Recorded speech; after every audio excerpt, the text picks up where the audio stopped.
Fique por dentro das principais discussões que impactam seus investimentos e das análises de nossos especialistas sobre as movimentações do mercado financeiro. Falando nisso, nosso encontro é toda manhã, logo após a abertura do mercado. Entre nos canais oficiais do Itaú Personalité e envie suas dúvidas sobre recomendação de investimentos.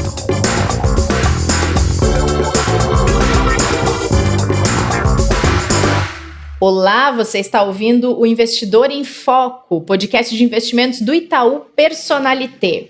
Agora conta aqui pra gente, você já caiu em alguma cilada na hora de investir? Então, não caia na cilada de não ouvir esse episódio, porque a gente vai contar histórias de quem já se deu mal para ensinar a todo mundo escapar das cascas de banana pelos caminhos dos investimentos afora. Bem-vindas e bem-vindos ao episódio desse dia 8 de julho de 2020. Bem-vindo, Kleber. Não pensa que você vai escapar, porque a gente vai querer ouvir ciladas suas também. Bom dia, Rê. E quem nunca, né? Quem nunca caiu Quem em nunca, uma cilada? Exatamente. Quem nunca? Eu também separei uma para contar. Muito bom. Vamos lá. Bom dia. Bom dia. Antes disso, vamos passar por dois assuntos importantes. Vendas no varejo no Brasil cresceram 13,9% no mês de maio, enquanto se esperava 5,9% de aumento.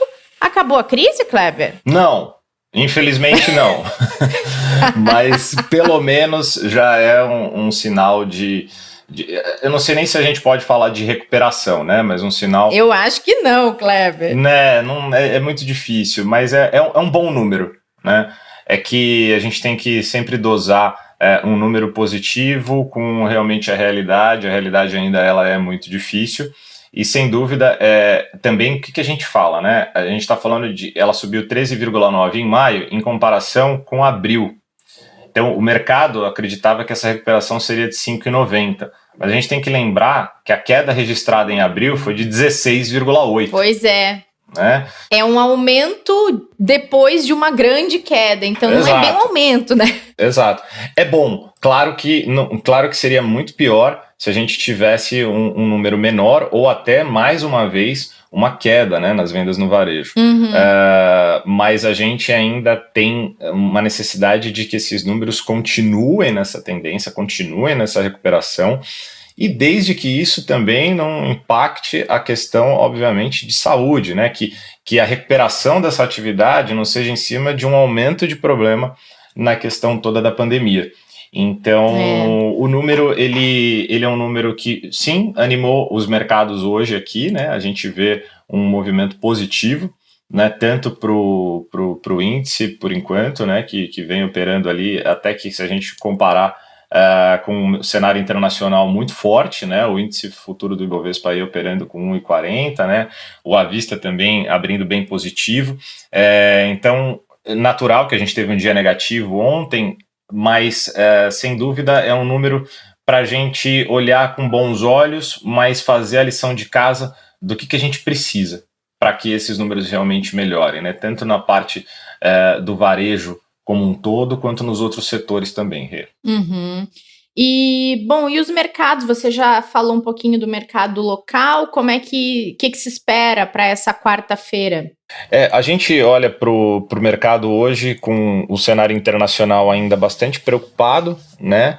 Com as questões do aumento de casos, como a gente já vem falando, né? Algumas regiões aí que vêm aumentando, né? Os Estados Unidos, eles se aproximam de 3 milhões de contaminados, né? Pela Covid-19. Isso é o que mais vem sendo monitorado, né? Com uma preocupação muito grande, além de outras tensões que vêm sendo veiculadas, né, por integrantes ali da Casa Branca, aumentando aí os seus bloqueios ou possibilidades de bloqueios até de aplicativos que hoje são uma febre nos Estados Unidos e no mundo, como o TikTok, poderem ser bloqueados por serem um aplicativo da China. Tem umas discussões que podem aí agravar um pouquinho essas tensões entre as duas maiores economias do mundo, que já vêm, né, há semanas discutindo questões comerciais de novo. Então isso vem sendo monitorado pelo mercado e está tudo muito, a gente pode chamar, próximo da estabilidade. A gente tem aí os mercados nos Estados Unidos agora que vão abrir operando em leve alta de 0,20, os mercados europeus operando majoritariamente em queda hoje, preocupados também com os números que a gente falou ontem, né? Então, é um cenário ainda de bastante vol, né? Que é por isso que a gente tem batido muito na tecla do investidor se manter posicionado, aproveitar algumas oportunidades, manter a carteira diversificada e aguentar momentos de volatilidade que a gente ainda vai viver bastante. Gente, vol é volatilidade, tá? Só para colocar aqui para vocês. Isso aí. Mas tudo bem, Kleber, tu deixa escapar pouco esses termos aí, então tá perdoado pelo episódio de hoje, não tem problema não. Obrigado. A gente vai tentando. Kleber, deixa eu te fazer uma pergunta. Você já caiu em alguma cilada na hora de investir seu dinheiro? Como é lógico. Conta uma pra gente, então. Na verdade, a gente tem uma história recente com muito mais alternativas da gente ter ciladas, né? Mas, sem dúvida, lá no início da carreira, né? E aí a gente não fala nem tanto ligado a investimento, mas que é aquela coisa de retorno rápido, né? Que a gente fala.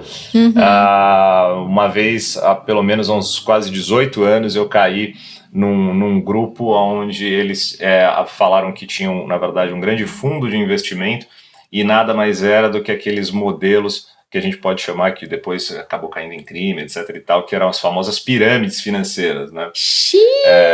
E o retorno de capital... E tu achou que fosse um fundo? Não, eles apresentaram, olha, nós temos um fundo, na época contrataram um economista que era super renomado, que eu nem vou falar o nome aqui, para fazer a apresentação, né? Era um negócio muito grande, muita gente caiu. E era tão... Eu estava no começo de carreira, tinha lá meus 20 e pouquinhos, 21 anos, 22 anos, falei, opa, por que não, né, recuperar 150% do capital, ganhar 150% em um ano, maravilhoso, né? E foi quase 150%, na verdade foi 100%, mas de retorno negativo, né, foi tudo embora. Jesus! Então... E a gente vê vários ainda, esse caso é real, tá? Aconteceu mesmo, ainda bem que não era todo o meu capital, era uma parte bem importante na época. Pelo menos tu teve juízo. Foi uns 2 anos sem trocar de carro, né? Não dava para trocar de carro, não dá para financiar outro carrinho na época, né? Mas, sem dúvida, a gente tem vários casos como esse, né? Depois foi ficando muito mais sofisticado tudo isso. E tem outras ciladas que não são ciladas como essa, que era uma grande fraude, né? Mas claro, a gente tem várias ciladas que não são fraudes, que são coisas sérias, mas que elas se tornam ciladas por não ser adequado para o investidor ou naquele momento, sim, ou para o seu perfil. Então, tem diversos tipos de cilada, né? Estou indo num caso um pouquinho mais extremo, claro, mas a gente tem que tomar cuidado porque tem vários, sim, vários. E isso me motivou muito a estudar exatamente o que a gente trabalha hoje. Foi uma das coisas que me motivou. Falou, não, pera um pouquinho, não é possível que seja assim, né? Mas sabe que é um comportamento bem interessante de alguns dos casos que a gente vai contar hoje. O pós-cilada, o investidor que caiu nela, ou a investidora, passou a estudar sobre investimentos para que aquilo não acontecesse de novo. Isso é bacana. Eu tenho um caso, Kleber. Como é que foi o teu? Quando um dos primeiros investimentos que eu fiz há muito tempo, eu não entendia quase nada disso, continuo não entendendo. Eu não sabia quase nada do que estava acontecendo, mas me indicaram, eu queria guardar um pouco do dinheiro e não queria deixar ele na poupança, e me indicaram um CDB na época. Só que eu não entendia muito bem o que era. Na época a pessoa me disse, olha, vai render tanto, a expectativa é essa, Só que o detalhe básico do período que o meu dinheiro tinha que ficar investido naquele CDB que eu não podia tirar, eu não fiquei sabendo. Foi omitido. E aí, lá pelas tantas, precisava do dinheiro. Pensei, meu investimento, vou lá catar via que rendia pouco, tava até em dúvida. A pessoa me falou que ia render mais que a poupança, não sei o que lá, mas eu via que o dinheiro não tava rendendo muito. Comecei a ficar em dúvida, fui fazer a tentativa do resgate, não foi possível. Aí um dia, liguei lá no telefone que me indicaram e a pessoa que me atendeu falou, não, esse dinheiro você precisa deixar até o final do prazo. Eu falei, mas ninguém me contou esse detalhe básico quando eu fui investir. Ela falou, não, você precisa deixar e tal. E aí caí nessa cilada, tive que deixar meu dinheiro preso até o final do prazo para resgatar e não pude contar com ele na hora que eu precisei. É muito frustrante. E causa, assim, e a gente já falou muito de comportamento, né, do investidor, né, quando a gente fala de finanças comportamentais, Muitos investidores, olhando apenas para esses episódios e para essa situação, acabam gerando traumas, né? Que a gente pode dizer. Sim. Tipo, a gente, quantas e quantas vezes, a gente tem um convidado hoje que vai poder me ajudar nisso, a gente, durante 20 anos atendendo cliente, eu não ouvi o cliente falando assim, eu não quero fazer investimento em ações de jeito nenhum porque eu só tive experiência ruim, eu sempre perdi.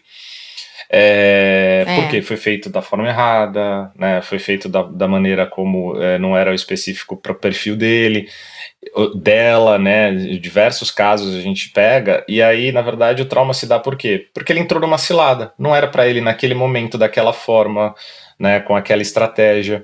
Então tem que tomar muito cuidado, exatamente, porque daí ele perde várias oportunidades depois por uma experiência ruim que ele teve. Com certeza.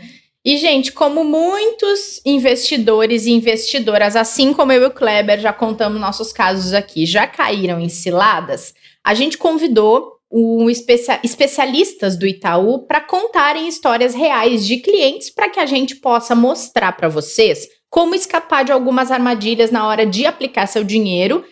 E além de todos os áudios que a gente vai trazer aqui, está conosco no episódio de hoje o Daniel Garcia, que é especialista em investimentos e atua aqui em São Paulo e topou participar com a gente. Daniel, seja bem-vindo, obrigada por aceitar nosso convite. Bom dia, Rê, bom dia, Kleber. Imagina, o prazer é meu de poder contribuir com a educação financeira aí dos nossos investidores, ouvintes do Personalité. Podem contar comigo. Bom dia, Dani, bem-vindo, cara. Bom ter você aqui com a gente, cara. Obrigado, Kleber. Prazer, né? Vamos trocar umas figurinhas aqui e poder ajudar o pessoal. Acho que é um momento importante, né?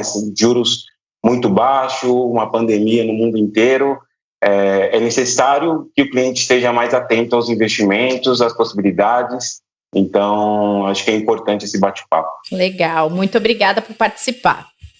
Imagina. Ô, Dani, vamos começar então ouvindo uma história sua? Que cilada que você tem para apresentar para a gente aqui e ajudar quem está ouvindo a não cair? Bom, temos muitos casos, né? Bom, eu só para contextualizar o pessoal aqui, os nossos ouvintes, eu faço parte da gestão de patrimônio, que é um segmento aqui do Personalité, que administra, que faz a gestão e assessoria de grandes investidores, né? Que concentram um volume mais expressivo com o Personalité. Então, a gente tem alguns casos, eu faço esse trabalho exclusivo, né, de administração dos investimentos desses clientes, e a gente tem uma série de casos, mas assim, eu tive um caso mais emblemático, porque foi um valor muito expressivo, com mais de 8 dígitos, e o cliente tinha um histórico conosco de manter uma linha extremamente conservadora, não trabalhar com produto de risco, não gostaria de trabalhar com produto de longo prazo, e a gente deixava as aplicações dele sempre em produtos conservadores e com liquidez imediata. Ele necessitava de liquidez, que é a questão de ter fácil acesso ao recurso. Quero resgatar, consigo resgatar imediatamente, não vai acontecer o que aconteceu com a Renata, de tentar resgatar e estar com produto com carência. Então, a gente deixava num produto conservador. A gente tem um histórico no Brasil de juros muito alto, saímos de 14% e 25%, para 2,25% ao ano, né? Então, antigamente, a gente não precisava correr risco, não precisava ter carência nos produtos para ter um bom rendimento. A gente conseguia ter um bom retorno sem precisar aumentar risco da carteira do cliente e diversificar muito o capital. Só que com a queda dos juros, o governo vem reduzindo os juros de uns anos para cá, e o cliente ficou mais descontente com a queda do rendimento que está atrelado aos juros, né? E aí a gente começou a conversar em relação a fazer uma diversificação de risco, só que o cliente é avesso a risco.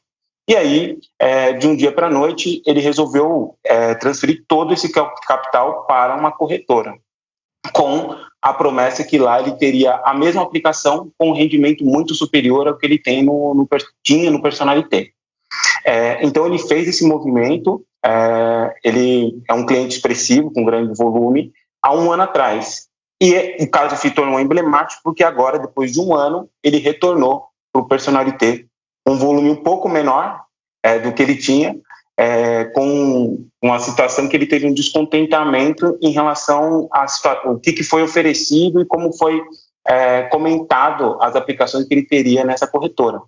Então, ele não abriu muito a situação, o que ocorreu nesse caso, mas o que a gente percebeu é que foi aplicações e prometeram para ele que ele teria um rendimento sem risco, com pelo menos 30% acima do que ele recebia no Itaú, e aplicação com liquidez. E não foi feito isso, né? A gente sabe que para ter um rendimento acima do CDI, né, acima dos juros, o cliente ou precisa dispor de carência de um prazo ou precisa dispor de risco.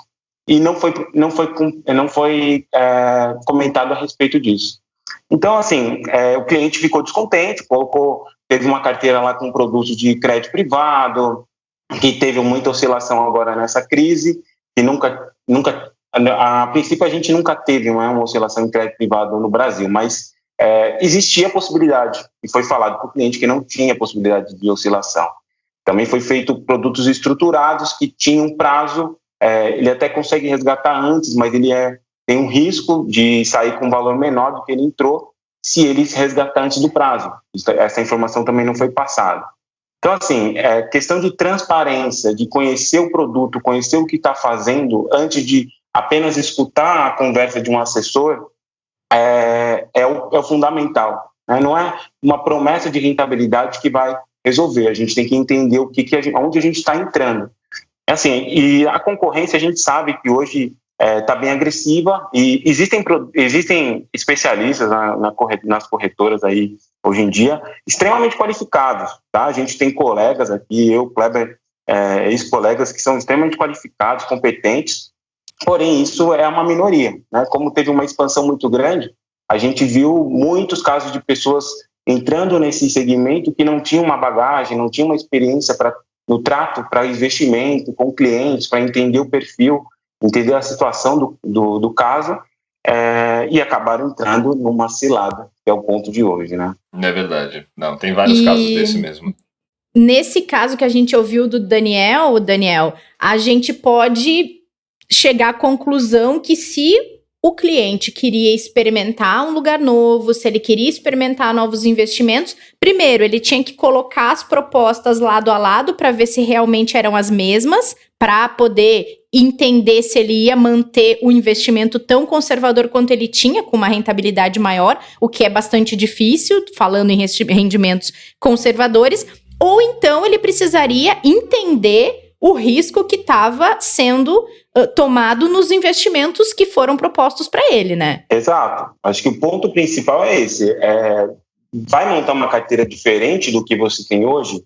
Pode montar. Só que você precisa saber exatamente as características desses produtos que você está entrando. Se são diferentes do que você tem hoje, se vai dar um rendimento superior ao que você tem hoje, com certeza existem características diferentes do que você tem hoje e alguma coisa vai mudar, né? Então, para ter mais risco, você precisa mudar, você precisa entrar num outro segmento de investimento. Então, é importantíssimo você conhecer o que está fazendo. Perfeito.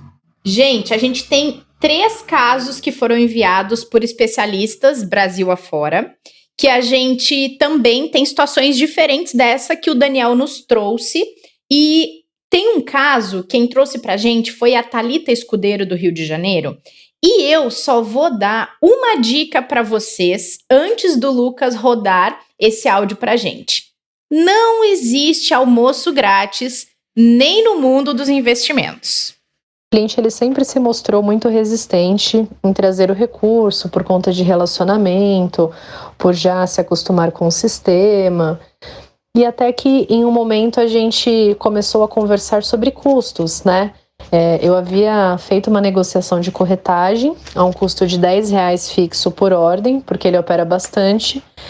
E ele me disse que não era interessante porque o custo nessa outra corretora era 0. O que me causou estranheza, porque até olhando o site, as condições, eu identifiquei que essa condição não era da empresa, né? E eu trouxe para ele, falei, olha, o custo não é 0, você pode ter um custo 0 para fundo imobiliário, que a gente também tem aqui, você pode ter um custo 0 para custódia, que a gente também tem aqui, agora custo 0 de corretagem, eu tenho certeza que não. Aí eu pedi que ele me enviassem as notas de corretagem, né, das compras que ele fez aí desses ativos, e ajudando ele a fazer o cálculo, a gente identificou que o custo era de R$18,90 por ordem. Então o cliente ficou bastante surpreso, né? Ele ficou até decepcionado em linha quando eu trouxe essa informação. E isso impulsionou que ele tomasse aí essa decisão, de fato, trazer o recurso para a gente. Então, ele fez todo o processo online da transferência de custódia, dei todo esse apoio a ele. E aí, meninos, concordam que não existe almoço grátis? Ah, mas é impossível, né? É impossível.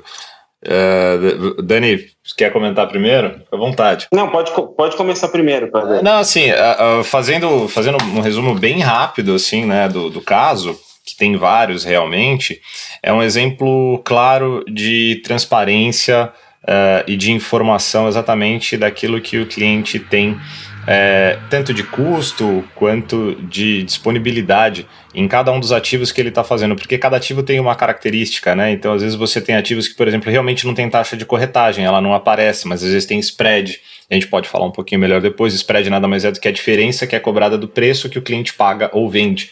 E esse spread seria a receita em que a corretora, o banco, quem está fazendo a operação recebe. E tudo isso tem que ser muito transparente. No caso, a leitura não estava transparente, ele achava que era uma coisa, era outra. Na hora que ele identificou isso, naturalmente existe aí um descontentamento, vamos falar assim, e é muito comum que o investidor, para qualquer um dos lados, acabe migrando.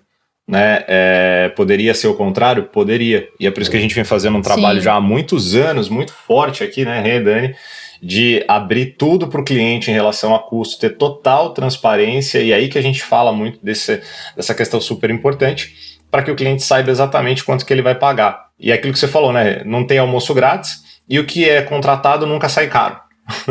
Né? É verdade. E nesse caso, né, Kleber, possivelmente o cliente achou que ele não estaria pagando uma taxa de corretagem, por exemplo, um percentual por cada operação, mas ele pagava um valor fixo embutido que possivelmente ele não tinha visto e ninguém contou, né? E a gente nem vai entrar no mérito se o custo era justo ou não era justo, esse não é o ponto. É o ponto. Não. Né, o ponto é o entendimento que eu tenho de que eu não tenho custo e eu tenho. Né? Isso que é o grande problema, e foi aonde acabou tendo um caso de sucesso aí para gerente, no caso, para especialista.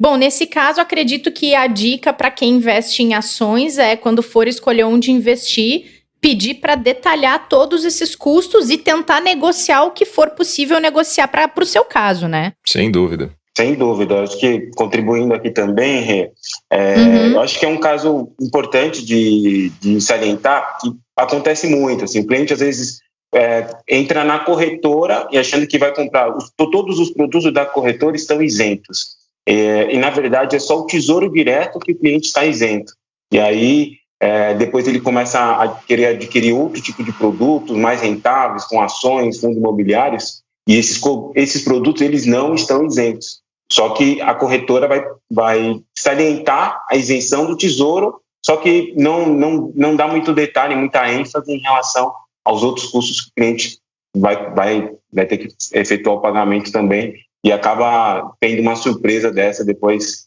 quando pega a nota de corretagem. Então, é que o Kleber comentou, transparência, combinar o jogo, né? É saber do zero. Então, saber onde está entrando, saber o que está comprando, saber o quanto que está pagando, isso é fundamental nesse mundo de investimento hoje, em qualquer tipo de instituição financeira. Perfeito, Daniel, Kleber. Vamos rodar um outro caso agora, que a especialista Mayra Venâncio nos contou e que alerta também para essa falta de informação na hora de escolher como compor uma carteira de investimentos, só que ela traz alguns indicadores diferentes desses que a gente ouviu e que talvez não sejam tão familiares a todos os investidores. Vamos rodar, Lucas? Precisava entender a carteira dele, né, na totalidade. Então, para que eu não recomendasse mais do mesmo, eu precisaria também entender o que ele tinha fora. Ele me abriu que tinha investimentos na mas não quis falar sobre valores, mas que grande parte estava em fundo multimercado. Então eu pedi a oportunidade para fazer um estudo daqueles investimentos, para ver se de fato estava bem diversificado, se estava bem descorrelacionado. E para minha surpresa, o cliente ele nunca tinha ouvido falar sobre isso, né? Sobre diversificação e fundos descorrelacionados. Então no mesmo dia ele acabou me encaminhando todos os investimentos que ele tinha lá. Eu fiz o estudo, percebi que grande parte dos fundos tinha uma correlação muito alta e que não fazia sentido a gente ter 10 fundos com a mesma estratégia. Isso acabou gerando tanta confiança no cliente e ele me abriu que estava disposto a mandar todo o recurso que ele tinha aqui no Itaú mas que, dado a proximidade que eu tive com ele nos últimos dias, a forma como eu falei para ele sobre cenário, né, a abordagem que eu fiz com ele, fez ele decidir que manteria os recursos aqui conosco. Bom, gente, nesse caso, vamos explicar para os nossos ouvintes, para as nossas ouvintes, o que é a correlação e como é que isso interfere na diversificação de uma carteira? Legal, Rê. Basicamente, a correlação, né, a gente olha sempre quando você vai ter algo que, pelo nome já diz, está se correlacionando com outro, né? Então, no caso, se você tem fundos que estão muito correlacionados, você não tem uma diversificação como deveria ter na carteira, porque se o mercado for para uma direção e aquele fundo estiver a favor, todos vão para o mesmo lado, né, para a mesma direção, e o inverso também, ele pode acabar não acompanhando porque ele está somente direcionado com uma estratégia para outra. A diversificação faz com que você tenha descorrelação entre os produtos e aproveite mais as variações que cada ativo, cada classe vai ter no mercado, certo, Dani? Acho que é um pouquinho isso, né, para explicar de maneira mais prática, né? Eu acho que a questão principal é ter um equilíbrio, né? Então, você vai ter uma carteira mais equilibrada quando você trabalha a descorrelação dos produtos que você tem na carteira. Eu queria comentar um outro ponto que a Maíra reforçou no início, né, em relação à questão de entender quais são os produtos que o cliente tinha na corretora e o perfil de risco e a classe desses produtos. Isso faz total diferença no nosso trabalho aqui, para a gente poder trabalhar a carteira do cliente como um todo, poder justamente fazer o equilíbrio da carteira, fazer essa descorrelação entre os produtos, porque não existe um produto que é o maravilhoso, que vai render 10% ao ano, que não vai ter risco, né? A gente precisa montar aquela pérola que todo mundo sabe, né? Ter a divisão, não colocar todos os ovos na mesma cesta. Então, esse jargão é para a gente ter uma diversificação de risco da carteira do cliente, para a gente poder trabalhar todas as classes. Então, não vai ser todos os meses que a bolsa vai subir, que o dólar vai subir, que as commodities vão subir. Exato. Então a gente precisa ter essa divisão entre a carteira, justamente para a gente manter o equilíbrio, e aí, no momento de estresse, a carteira não sofrer tanto, e no momento de alta, a gente conseguir capturar essa alta. Então, essa relação é importantíssima para os investimentos dos investidores. E, Rê, depois eu queria até conversar com a Maíra aí para pegar uma consultoria com ela, tá?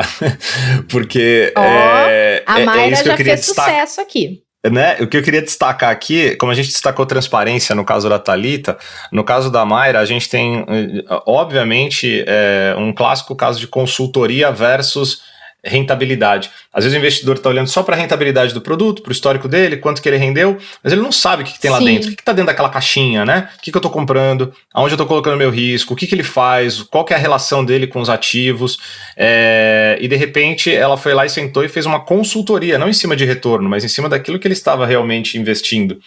Então, parabéns para a Maíra, porque é um caso realmente de como a consultoria faz a diferença, porque o investidor sempre vai entender, basta a gente explicar para ele, né? Claro. E aí cria-se um elo de confiança que é muito legal. Sim, e a importância de uma coisa que a gente fala muito aqui no podcast, às vezes acho até que a gente é um pouco repetitivo, mas não é algo natural para todo mundo, mesmo para quem já investe há um tempo, que é a questão da diversificação, né? Que é justamente o que a Maíra conseguiu mostrar para o cliente que ele não estava tendo. Porque se no momento em que os investimentos dele caminham todos para o mesmo rumo, se o rumo for para o outro lado, não tem ninguém indo junto, né? Acho que é mais ou menos isso. Exatamente. E a gente fala tanto na diversificação, acho que é mais um exemplo bacana do quanto ela faz a diferença na hora da pessoa investir. Não interessa onde ela vai investir, vamos voltar àquilo que o Daniel falou antes, tem que precisar olhar para aquela carteira que está sendo proposta, por aquele especialista, por aquele assessor, e a pessoa olhar e entender o que está acontecendo com o dinheiro dela, né?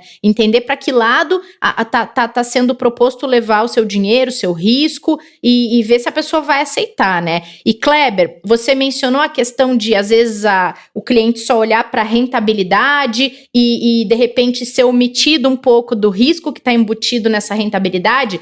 O nosso próximo caso, que é o último que a gente vai trazer aqui, quem trouxe foi o especialista Diego Flávio dos Santos e diz justamente sobre essa questão do risco e da rentabilidade. Vamos ouvir a história que ele tem para nos contar.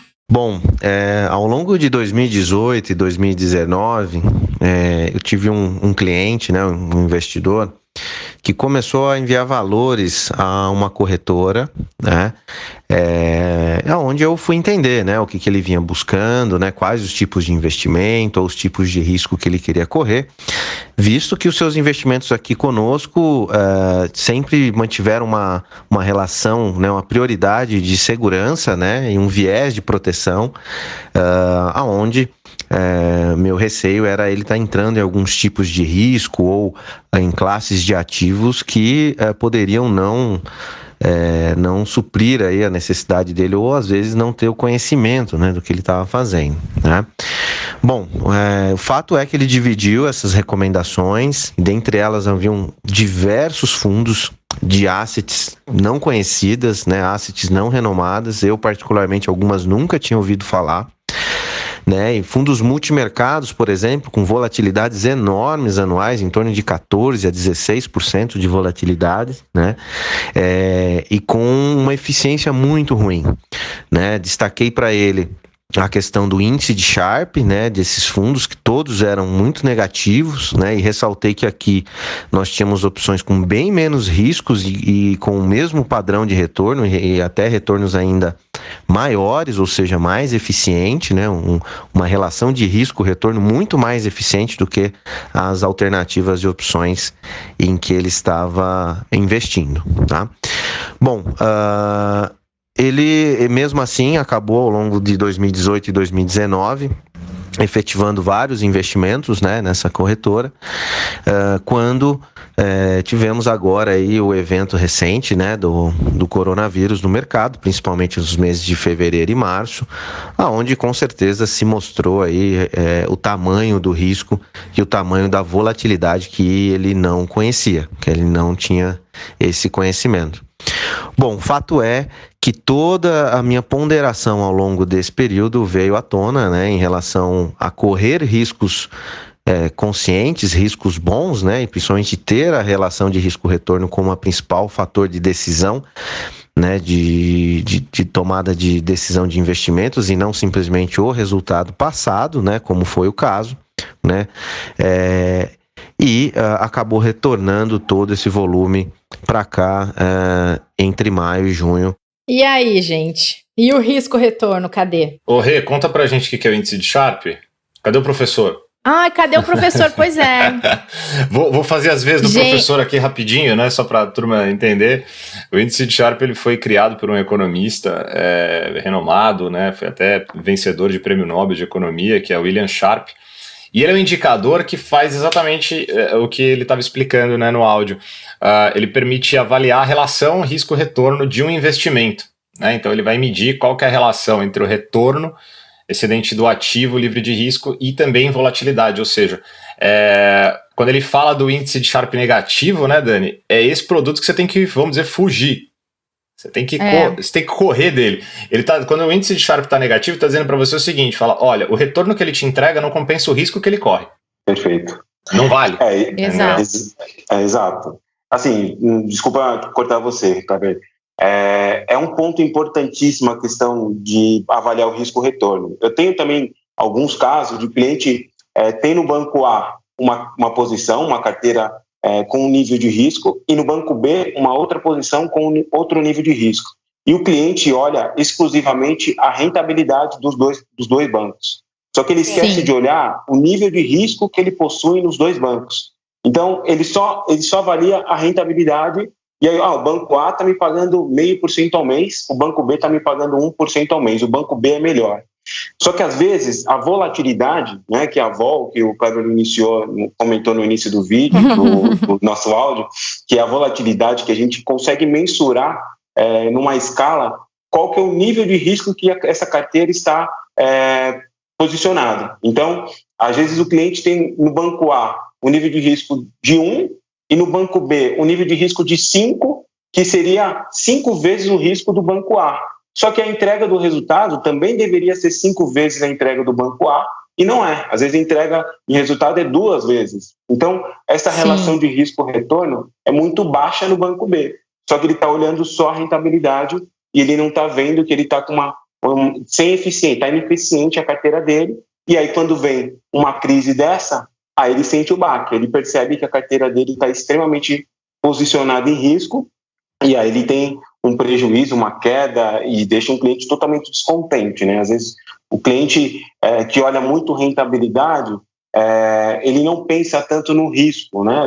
E às vezes o cliente está olhando mais para a rentabilidade quando está crescendo, mas quando tem uma queda, quando tem uma crise no mercado, a gente percebe quando o cliente está sensível ao risco, a ver a carteira ter uma queda, e aí já começa a entrar num nervosismo de querer resgatar as aplicações. Então, essa relação de risco-retorno, está bem assessorado, está com uma carteira equilibrada, é importantíssimo para os investimentos. E deixa só eu contar para vocês uma sacanagem que tem por trás dessa história que a gente ouviu agora, do caso do Diego, é que esse produto em especial que chamou a atenção dele por ter um risco elevadíssimo e não ter uma relação de risco-retorno considerável, era um fundo multimercado.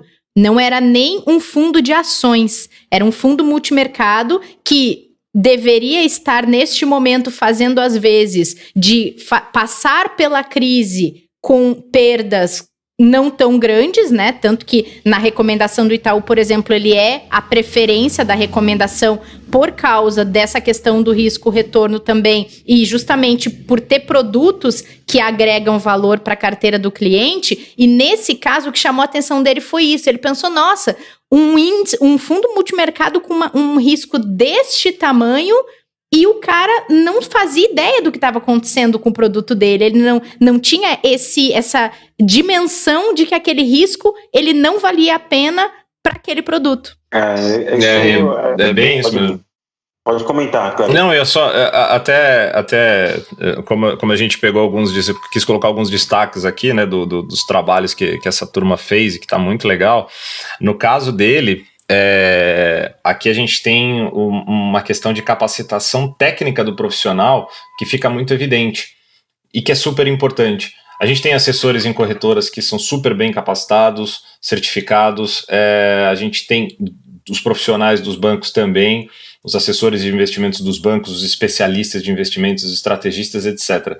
Só que aí, um ponto muito importante que eu queria trazer aqui, que hoje a gente tem no Itaú, né, Rei Dani, que está ali na ponta comercial, o nível de exigência para que os profissionais se certifiquem, que estejam capacitados e que conheçam a fundo esses detalhes técnicos, ele é muito grande aqui hoje no banco. Exatamente para esses momentos. Para que se o assessor, a pessoa que está ali falando com o investidor, não tiver essa capacitação técnica, o índice de Sharpe passa desapercebido e ele não apresenta, não explica e fica ali numa conversa muito superficial, né? Olhando muito para retorno, olhando para alguns números, mas não aprofundando efetivamente de forma técnica o que está sendo feito com o investimento do cliente, com o patrimônio dele. Então, essa exigência que a gente tem hoje no banco aqui de capacitação para a turma realmente apresentar o que tem de melhor no detalhe, inclusive técnico para o investidor, é o que eu queria destacar e foi onde ele conseguiu ter esse caso de sucesso aí também. Sem dúvida.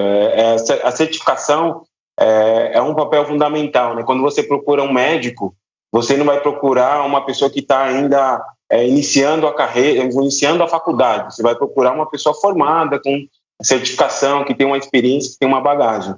Então, no nosso caso aqui é a mesma coisa. Você precisa procurar uma pessoa com bagagem, com certificação, e no Itaú, aqui no Personalité, a gente é bem exigido em relação ao nível de certificação que os especialistas possuem, em relação à experiência no mercado, porque lidar com o dinheiro, lidar com todo o capital que o cliente preservou durante muitos anos, uma situação muito sensível, né? Muito importante. Então, a gente pensa no longo prazo, a gente não pensa numa simples captação e depois abandonar o cliente. A gente pensa em manter o cliente fidelizado até o final da sua vida. Então, essa questão de relação risco-retorno, de entender o perfil, entender o cenário econômico, entender o momento de vida que esse cliente está passando, a gente faz isso em todas as conversas, para poder justamente não colocar produtos ou algo que esteja diferente do que o cliente necessita. Então, a gente tem essa certificação com questão de ética, que uma certificação internacional que é extremamente complicada para ser aprovada. Então, porque a gente tem uma régua muito alta para os especialistas e para a gente conseguir atender e suprir a demanda dos clientes e manter a satisfação e o cliente perene no Itaú. Muito bom, gente. Muito obrigada, Daniel, Thalita, Mayra, Diego, que dedicaram o seu tempo para contar essas histórias para a gente, que servem de alerta a quem investe. A gente quis trazer aqui histórias reais de ciladas na hora de investir, justamente para que vocês que estão nos ouvindo não caiam nelas agora que vocês já entenderam como escapar de algumas. E se tiverem sugestões, mandem pra gente. A gente pode repetir esse episódio com novas histórias, com novas ciladas também, que a ideia é realmente mostrar que existe sim armadilha na hora de investir e que vocês têm que cobrar da pessoa que está atendendo vocês, que é essa transparência, essa qualificação, essa assessoria, tudo isso que a gente trouxe nesses exemplos. E Daniel, muito obrigada por ter participado com a gente. Foi muito legal ter você aqui para contribuir com essa assessoria em forma de podcast que a gente fez hoje. É um prazer. Primeiro podcast a gente nunca esquece, né? Então vai ficar marcado. Ah, que bacana! Vai ficar marcado. Então, foi um prazer trocar essas figurinhas com vocês aí. Podem contar comigo numa próxima situação. A gente está à disposição. Obrigado. Valeu, Dani. Obrigado, Valeu, Dani. E representando todos os especialistas assessores aqui, eu queria mandar um parabéns para o trabalho de vocês, né? Você representando todos eles, que realmente está sendo muito legal. A gente sabe que é um trabalho que exige muita dedicação, ainda mais nesse período todo que a gente vem vivendo aí de crise nos mercados, né?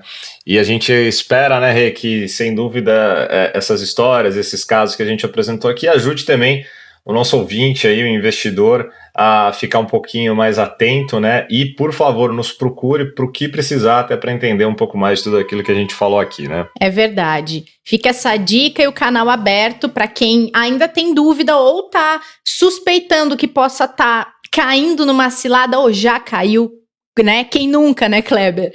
Procurar um especialista, uma especialista, que com certeza eles vão poder ajudar a resolver o problema. E obrigada mais uma vez a todo mundo que nos acompanhou nesse episódio. Hoje tem live às 5 da tarde no Instagram e no YouTube do Personalité. Amanhã estaremos de volta para responder perguntas que vocês deixaram nos comentários do YouTube. Então, quem fez pergunta, fique atento que a gente vai responder amanhã.